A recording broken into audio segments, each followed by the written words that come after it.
She is Cantor Lisa Levine. Lisa, welcome, welcome. Thank you so much. Such pleasure and honor to be with you both. Well, so everyone knows, Lisa is the sister of Danny Lipko. Danny, such an important part of this city. Yes. As the impresario at the Fox Theater and bringing all of these acts and stars, and he was a star himself, and then he died. Prematurely. The place was packed, Temple Beth Israel, and you were there and shared that sadness. And Lisa, that set you on a journey, didn't it? Tell us about it. Well, it did. Before that, I had a pretty good career, which I stepped into from the roots that I have in Bakersfield. Strong roots with George Carson at Highland High School, who mentored me, and I went on to UC Irvine to a vocal career, and then ended up traveling to Israel for the first time when I was in college, and that set me on my path to the Cantorate, which is a Jewish professional appointment through ordination. And I ended up going to New York, receiving my ordination at Hebrew Union College, Jewish Institute of Religion, and I was having a great career. It's taken me all over the country and worked with all faith communities in really amazing ways. And things were going great. My book, Yoga Shalom, had just been published in 2011, and then January 14th, 2012, my brother Danny died, and that was the first of the losses that set me on my path. My mother passed away 11 months later, and then my sister Sharon died on Danny's birthday, April 22nd, 2013. So all of these losses changed the trajectory of my life and my career. And even though I still have been serving as a cantor, I'm finishing up that part of my journey, and I've been studying for the last 7 years to become a rabbi, a rabbinic pastor. And I just received my ordination as a rabbi on January 7th. So this is a specialty rabbinic ordination that has to do with chaplaincy. And in order to deal with the losses that I suffered, my brother and my mother and my sister, I set about trying to help others through their losses and their pain and their trauma. And in doing that, I was able to, after many years, because it took me many, many years of not wanting to engage, it set me on the path to using my gifts, especially my music, in helping others with their healing and their journey. So that is what has been happening in my life recently, and I've recently accepted a new position as the rabbi, the spiritual leader of Seaside Jewish Community in Rehoboth, Delaware, a beautiful resort community. Which is sort of a great retirement part, not a full-time job, but it'll give me more time to spend with my family, as well as doing the work I do in chaplaincy in Montgomery County, Maryland, which is what I'm doing. Lisa, tell our viewers who are not aware of the Cantor. What is that about? A cantor is a person like a music minister who ministers and runs the music and worship programs at a synagogue, but also I've been instrumental in developing and administrating B'nai Mitzvah, bar and bat mitzvah programs. That's pretty much been what I've done, including teaching young children, doing worship with young people. So, but what's great about being a cantor is that you're clergy.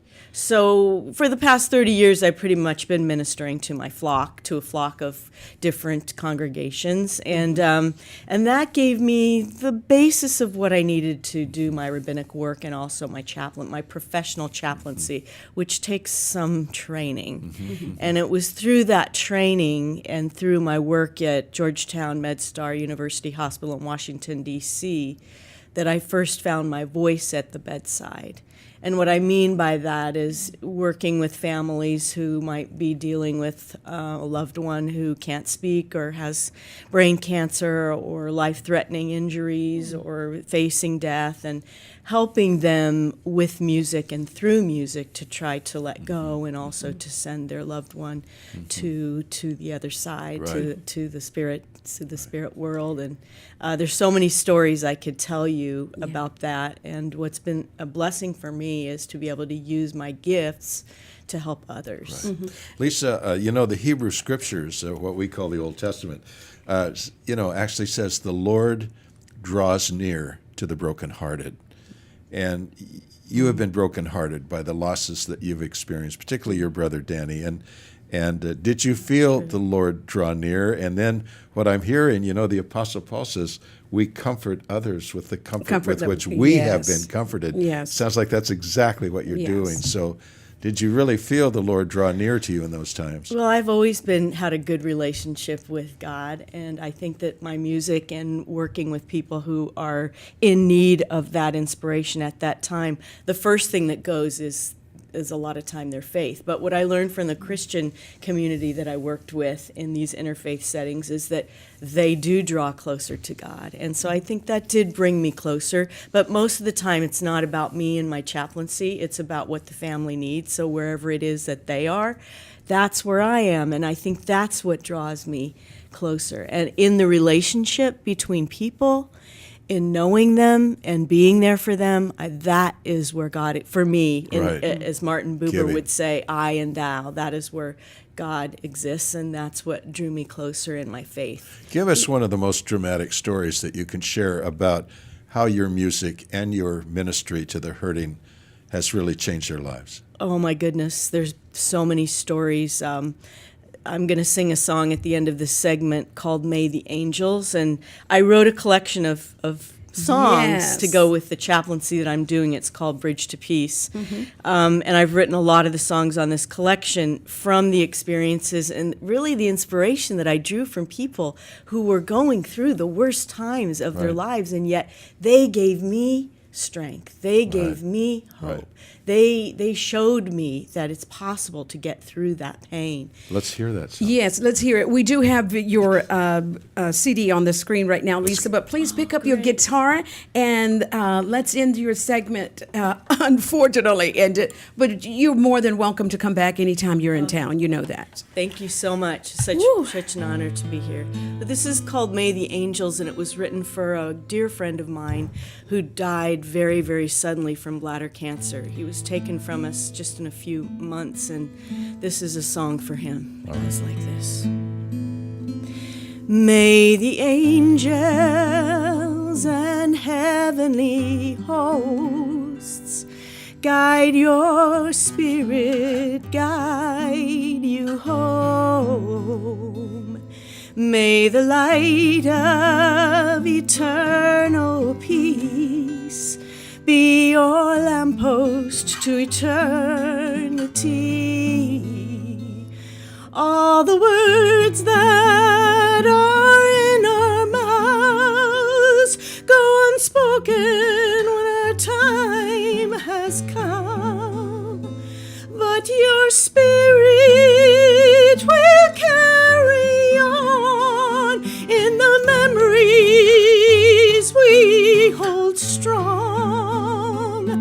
Hallelujah, hallelujah, hallelujah, hallelujah, hallelujah, hallelujah, hallelujah, hallelujah. May the angels and heavenly hosts guide your spirit, guide you home. May the light of eternal peace be your lamppost to eternity.